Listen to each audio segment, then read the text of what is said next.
Hello, my name is Sarah Bonds, and I'm an optometrist just west of Philadelphia. And today I'm making a video about the Phoropter VRx made by Reichert. And the intention of my video is to show some of the features that I find most useful, to show how I think the Phoropter, even some of just the minor small things, actually make the biggest impact to, while I'm performing refractions and also to my patients. So the first thing I want to do is go over some of those kind of basic features about the Reichert Phoropter VRx. And so let me just show you the machine right over here in my exam room. So right here you have the Phoropter with the near point rod attached. And I'll just kind of zoom out here and you can have a look at my exam room and the setup here. So if we kind of scroll over here, you will find that I have the console that I use to control the Phoropter, and it is sitting on the pedestal, which I can wheel around the room when I need to. And then over here is where I sit and take notes. My stool there. So the first couple of things I wanted to show you is this is an up close of the Phoropter VRx. First of all, it's very easy to level, so you can see that little leveling bubble right there. And when the Phoropter is in place, most of the time that's level, so I actually don't touch that too often. There is a knob to adjust if one eye sits a little higher than the other, so I can adjust that here. And then on the back, you can see that there is a little headrest. The headrest clicks into place when somebody's in the Phoropter, so when they're pressed in, that's kind of where you want them to be. And if they drift away, I'll actually get a little note on the console so I know. And that's been super helpful. The other thing I want to show you that has been really helpful is that the back of the Phoropter actually lights up, and that's really good for setting PDs. So, for example, when I have the patient in the chair here, and they're right behind the Phoropter, you can see my hand is kind of illuminated back there actually, and so the eyes illuminate back there, and then I can set the PD for the patient, which is super helpful. As soon as I start the refraction, that light actually will turn off with the press of a button, and then I can continue on with the refraction. The last thing about the actual just the physical features of the Phoropter itself is the near point rod, which I'd like to show. So the near point rod, you just kind of pull it down like this, and my favorite feature is a very basic feature but really helpful, is that it automatically lights up when I move the near point rod down. I think that's super helpful, and so I am no longer having to reach above the patient's head and move the overhead lamp over. Instead, the near point card is automatically lit, and actually when I move it up, it'll automatically turn off, so that's good. Also, this near point card comes with all of the usual near point options that any near point card should come with. So you have everything that you would need here in the near point rod that comes with the Phoropter. So when I put this back, you'll see that the light actually turns off by itself. It's battery operated. So those are some of the features of the machine itself. I'm going to show you now the console, which is right here. The console, I use this console to control the entire refraction pretty much, and I can wheel this wherever I'd like to have it. So most of the time I'll be sitting in my stool as I am now, and I will be facing the patient in the exam chair and controlling the refraction from here, which I'll show you in a little bit. So that's been helpful. Also another simple thing but really helpful is this pedestal. The pedestal I can move around, which is the most important thing, I think, makes it really handy. The wheels on the bottom do lock, so if you want it more stationary, you can. And actually this console could go on top of the desk here, and that's actually initially the way I had it set up. The only problem with that is that the console would be on the desk, and if I needed to do retinoscopy over nearer to the patient, I would actually literally have to pick up the console, and it's not very comfortable to do. So instead, on the pedestal, I will just move it right on over. I'm actually on the other side of the patient at this point. I can grab my retinoscope, and then as the patient's seated here with the phoropter in front of them, I can do ret and use my other hand to control the console. And then when I'm done, I can just roll this right back to where I was seated before. I actually can even just roll it out of the way if I don't need it anymore for the rest of the exam, which has been helpful. We'll come back to this console in just a minute, but the other thing that I wanted to show is the clear chart. So this here, let me just zoom in, is the Reichert clear chart. And I really like this very much for a couple of reasons. One is that, of course, with a digital chart, there's always good contrast, but I also like it because I control this clear chart from this console also. So you can see that my chart options are actually down in this corner. And I actually have programmed these selections in here so that they're easy to get to. So if I want a 2400 size letter, I just press it with my finger and then here it is. And it shows me on the screen which letter is up, so I don't even actually have to look at the chart. If I press it again, it'll give me a new letter, and I actually can use the touch screen or I can use the console down here. There's actually a button where I can change single letter, which is right here, and I can scroll through. One of the things that I like very much is if I come to a 2040 line right here, every time I press that, I have that programmed in as a button here because I do use the 2040 line when I'm doing JCC, so I always want to be able to get to it easily. That's why it's right on the top line here. But it's always FZBDE, or at least it always starts that way. So I automatically know without looking that's what it's going to be. If I want a different line, I can either press it again, or I can press the line here, and we can channel through a bunch of letters here.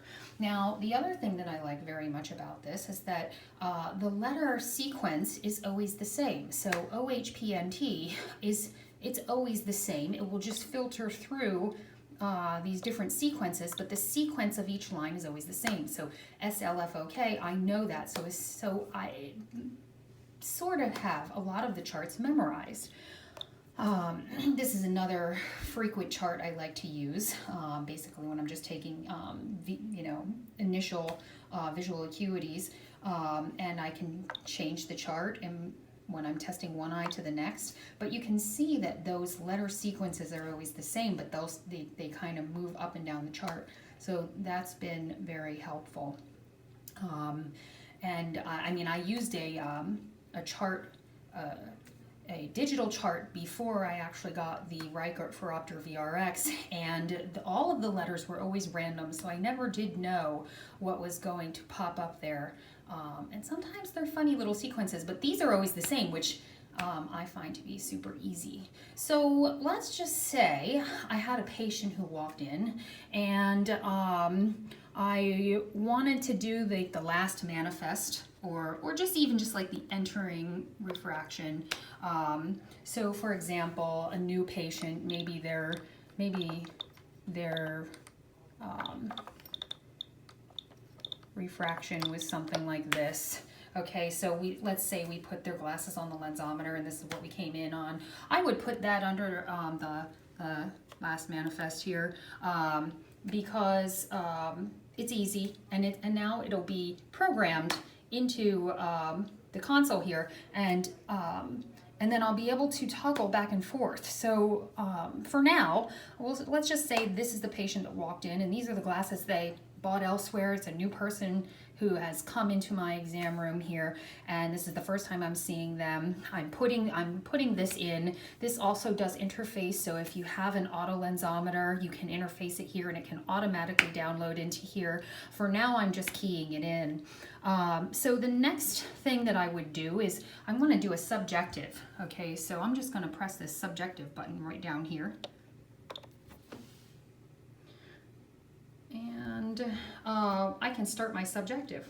So I know they're right around a -1, so I might even just start right here. And I can say, you know, I always like to push the plus and just make sure that I'm not over-minusing anyone. So in a case like this, I would automatically say which is better, 1 or 2. I can use this, this toggle here to go in the plus direction, which is clockwise, and the minus direction, which is counterclockwise. Also, if I wanted to get to a -9, let's say I had somebody I need to get to a -9 quickly, instead of just going one at a time here, I'd start here, and if you press down and then turn, you can go and change by whole diopters, which makes things a little faster. So I'm just going to go back to the -1. And so let's say I say which is better, 1 or 2, and 2 or 3. Okay, so then I've got, let's say I've arrived here, right?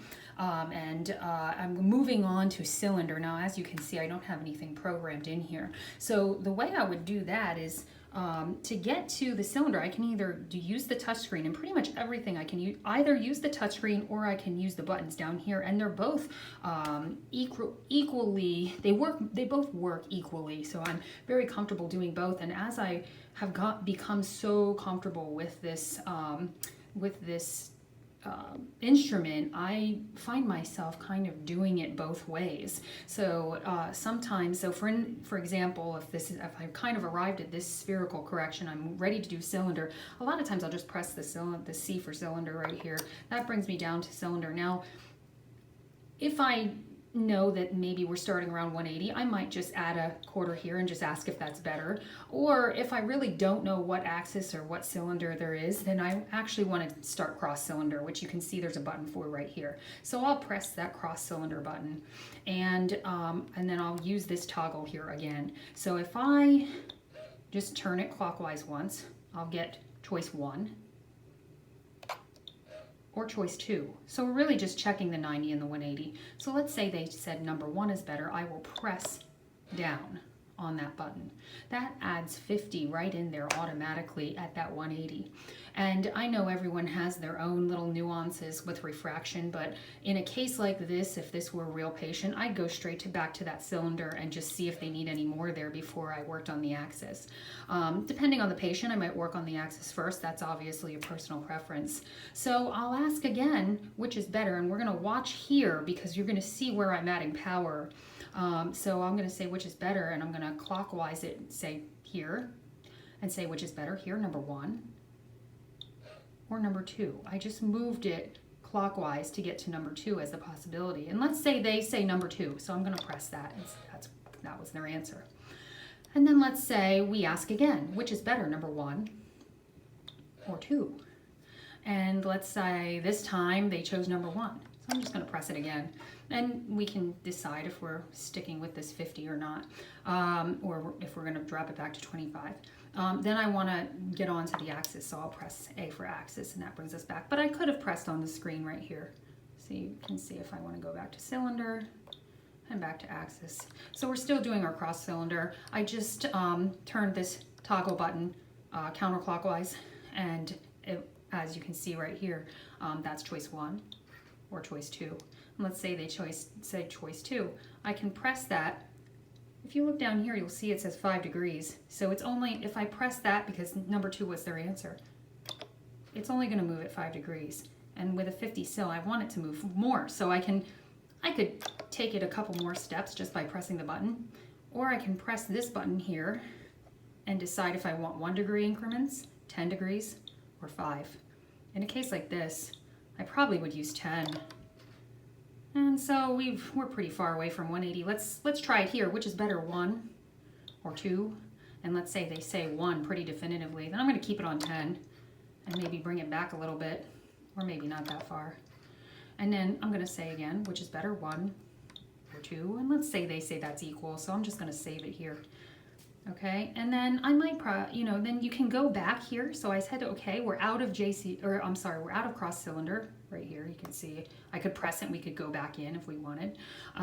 However, you can see that I'm kind of back to the spherical. If I want to do more spherical correction, I can, which is better, 1 or 2, and I'm really just twisting this dial to add power and take it away. Let's say they liked this, so we're just going to leave that. We can actually already show them the difference just with the right eye. We haven't even touched the left eye yet. If you look down here, we can hit that last manifest button again. So I'm going to press it. Okay, to the patient, is this better? Number 1, or the subjective. I'm going to press that. Or is this better? Let's say they like my refraction better, of course. So the next step is we want to switch eyes here. So I usually just press the L button, and that'll switch us right over to the left eye automatically. If for some reason you need both open right now before we do the left correction, you can do that too. So anyway, I switched it over here. Because I know in this last manifest it was a -1, I'm going to just put that in there just to get us started. Or I could put the whole thing in there if I want to touch that cylinder. You can see this time I touched the screen to get get into cylinder, or I could have pressed this. They both work equally as well. So I could put that in and just kind of start exactly where they were. Actually, the axis. So that's exactly where they were before. So anyway, if we started here, we could say which is better, 1 or 2, and 2 or 3. Let's say we landed here. And then I could leave this and go straight to cross cylinder, or I could just, test the waters here and say which is better, 1 or 2, and just ask just to kind of test the waters on the sill and see if they like it in there. But let's also go ahead and go into cross cylinder right here. Again, I'm a person who likes to go to cylinder first, so we can just kind of press right there, which is better here, number 1, and you're going to watch up here because you're going to see where your correction is, or number 2, and let's say they said number 1. So you go back to that selection and you press down here. And again, I'm going to ask them again, counterclockwise, which is better, 1 or 2, and let's say they said 2. So I'm going to leave it right here on the 50. I'm going to test the axis. Let's say which is better. Again, I'm just turning this counterclockwise, number 1 or number 2. And let's say they said that's equal. You can actually press equal right here. So I'm going to do that. And then we can just cancel out of the cross cylinder because there's nothing more we need to do there. We can toggle. If you look right here, we can toggle on the left eye and show them today's, which we're already on subjective. You can see that right across here. And we can toggle to last manifest, and we can show them the difference. The next thing I like to do is open up both eyes and let them see for the first time my new refraction with both eyes open. And then the next thing I like to do is a binocular balance. So I go ahead and press that. So I have this programmed with binocular balance to go straight to a 20/40 line.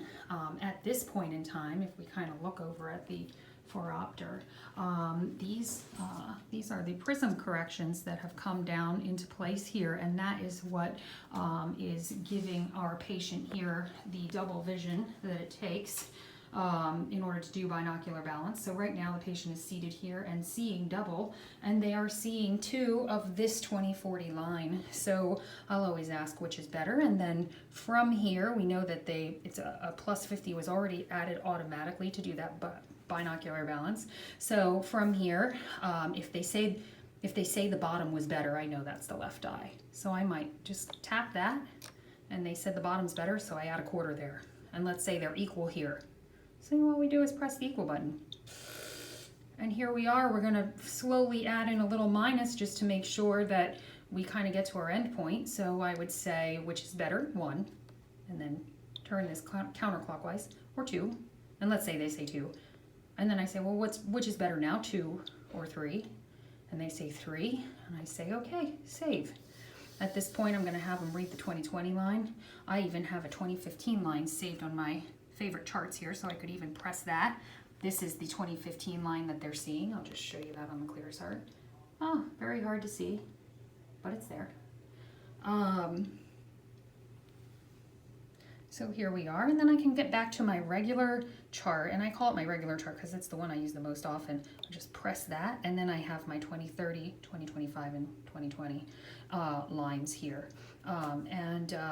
I can then do a final toggle between the new prescription, which is my subjective here, and the previous one, which I have programmed in Last Manifest. So I'm going to press that, and then I'm going to press my subjective, ask them which is better. The other thing too is at this point, if they are presbyopic or if they're just needing an ad, then I'm going to move on to the ad. So I actually, once I have the distance correction here, I just stop here and I actually move on over to my phoropter and I just pull the rod down. So automatically they're looking at the near point card. And you can see here that this screen is blank because the clear chart's blank, because they're not needing to see anything at a distance. So automatically, when I move the near point rod down, the console here knows that I'm going to be working on an ad. So I can automatically put an ad in, say they're 42, and I just want to start with a +1, and I can clockwise for plus and counterclockwise for minus. And there's other things that you can do down here depending on what you want for that patient. And I find them all useful, especially the NRA, PRA. So let's say I'm just going to give this person a +1. I'm going to save it. And then we're done here. The chart here didn't pop up because I haven't moved the near point rod up. But let's go on over there and just move that up. And then, you know, I would actually move it away from the patient here. And then the distance chart popped back up because the near point rod was moved out of the way. And at this point, you can record. I would record what I have here. This system also interfaces with OfficeMate. And so you actually can send this refraction to your practice management or EHR, whatever you have. And it works out great. The final thing I would say is that after doing all of this, this refraction, which literally for a refraction that was as simple as the one I just showed you, the refraction itself would probably take me 3 or 4 minutes. But after doing that, I can't tell you how many patients have been so impressed with the phoropter, saying they've never had it done this way before and how technologically advanced it seems. And so I had a little fun with it just to have a cute little end note here. And I put an old picture of my phoropter up on the wall here. And it's pretty cute because I made the photo. I took the photo myself and then I aged the photo to make it look really old and ancient, and it's pretty cute. And I sometimes will tell people, you know, when they're mentioning to me about this new technology and how great it is and how I'm the only one who ever did it this way.